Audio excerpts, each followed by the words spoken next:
Coucou, bonjour. Aujourd'hui, petit marque-page sur le thème de l'hiver avec ces jolis tampons Lofone. Alors, on a besoin aujourd'hui de cette encre qui est une encre collante parce que je vais faire des petites étoiles embossées avec de la poudre d'embossage à chaud. Donc, pour mettre la poudre, il faut d'abord utiliser le tampon comme si on utilisait l'encreur de Versafine, sauf que c'est transparent. Celle-là, elle a une particularité, elle est un peu rose, comme ça on peut voir où est-ce qu'on tamponne dessus. Voici la poudre embossée, voilà, ça colle. Et puis après on passe le pistolet chauffant, ça fait fondre la poudre. Et comme ça je vais pouvoir avoir le blanc du papier. Après je vais embosser un petit flocon, voilà. Et puis c'est la même opération. Voici mes petits personnages principaux, 2 ours polaires blancs. Que je vais coloriser après avec l'aquarelle. Aujourd'hui, je vais prendre mes aquarelles extra fines Sennelier et ma volonté c'est de faire un dégradé de couleur. Là, un petit sol de rien du tout. Alors, je vais utiliser du violet, du bleu foncé que je vais fabriquer parce que je voudrais un indigo. Je crois que l'indigo est la couleur que je préfère en aquarelle. C'est un noir bleuté ou un bleu foncé un peu noir. Donc je le fabrique en mélangeant du violet, du gris de pen et du bleu.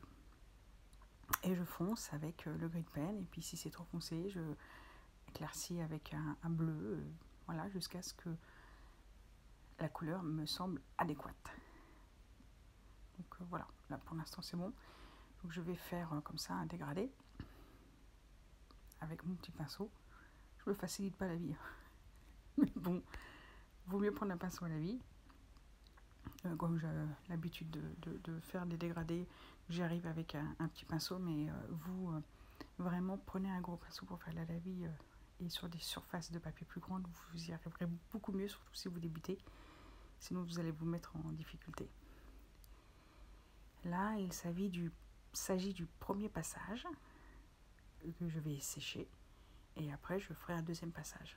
Alors je fais plusieurs couches pour intensifier la couleur. N'oubliez pas que l'aquarelle sèche et s'éclaircit en séchant.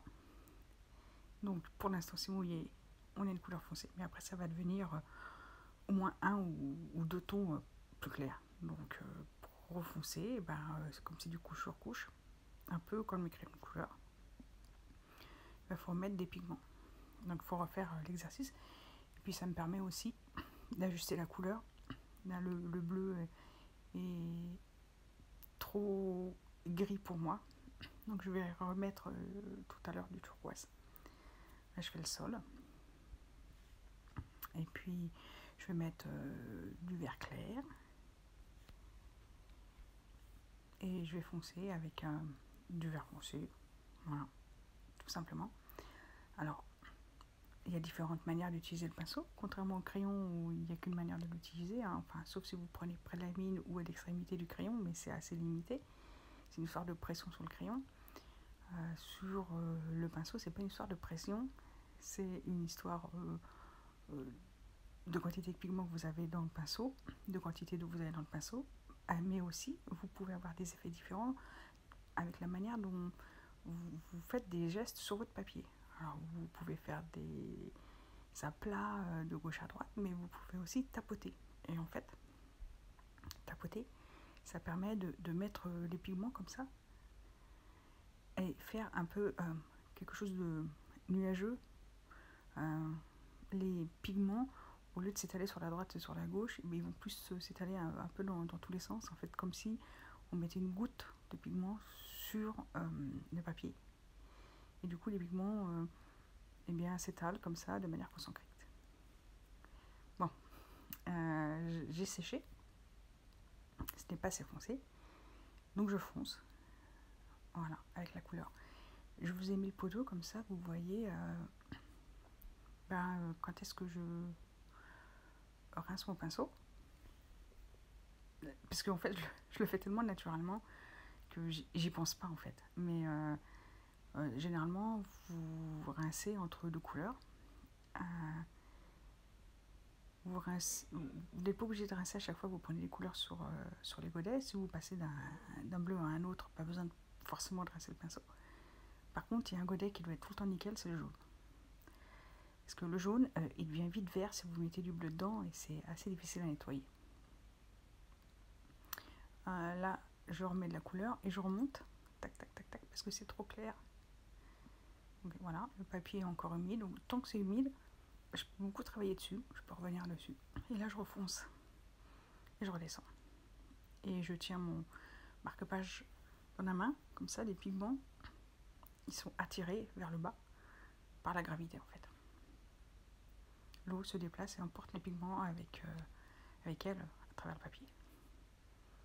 Voilà, j'ai séché et puis je reprends mon stylo peinture pour faire le contour. J'aime bien, ça crée du contraste et ça définit.